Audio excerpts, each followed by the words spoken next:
Fun Ming Ming fun Ming Ming fun Ming Ming তুই কি শুরু করছো? কি তুই একা একা বাড়ি যাইবানি?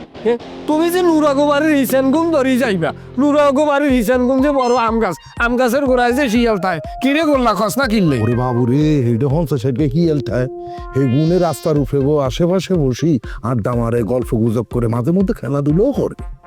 এই শিয়াল যদি তোর ওই ঠ্যাঙ্গের মধ্যে কামড় মারি ধরে, তোর ঠ্যাঙ্গে তো কামড় মারিব না, আর কলচের ভিতরে কামড় মারব, আই সহ্য করতে পারবো না। তাই কিতাম আই খিরতাম হাগল, বুঝি রাখিস তুই আর কি, তুই এগুলো বুঝো না নি?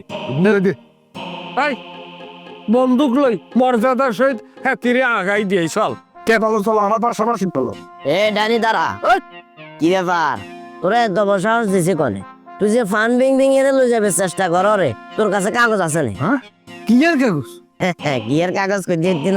তুই মনে করছিলি রাস্তার ভিতরে এমনি দে হইলে টুস করে ঘরে মেনি বেগে কেন? এত হাসতা কেন? শুন, সিআইডি অফিসার যেনে এলাকার ভিতরে আইছে, হেনে সিআইডি অফিসারে অলরেডি আরেক কাগজ একখান দি ফান বিং বিং এর আর হাতে তুলে দিছে। তুলে দি কইছে আজ্জার হরে তুমি এই মাইনের দায়িত্ব তোমার। আশপাশে অনেক মানুষ হয়তো বা ডিস্টার্ব করবো, তুমি চোখে চোখে রাখবা। যদি কোনো কারণে কেউ কোনো সমস্যা করে টুস করে খালি আরেক গিয়ে কল দিবা, ঠিক আছে? যেহেতু তোরা লুই যাইতিস হরে, কাটা রাইফেল দিয়ে আরো দম করে, কোনো সমস্যা নাই। আমি সিআইডি অফিসারের ফোন দিমু, ফোন দিয়ে কমো যে ড্যানি এবং হাতের সামসা গোল্লা দোনো আরেক কাটা রাইফেল দিয়ে ভয় দেখাই ফান বিং বিং এর লই দাঁড় কল গিয়ে দিতে আইলে কেন? আচ্ছা ফান বিং বিং, তোরে শিয়ালে খাক না জ্বালালে খাক, এগিন আর দায়িত্ব না। হ্যাঁ তাই যখন আল লাগে বাইসলেমি করছে, আই আর মতো করে চলে যাই করলাম।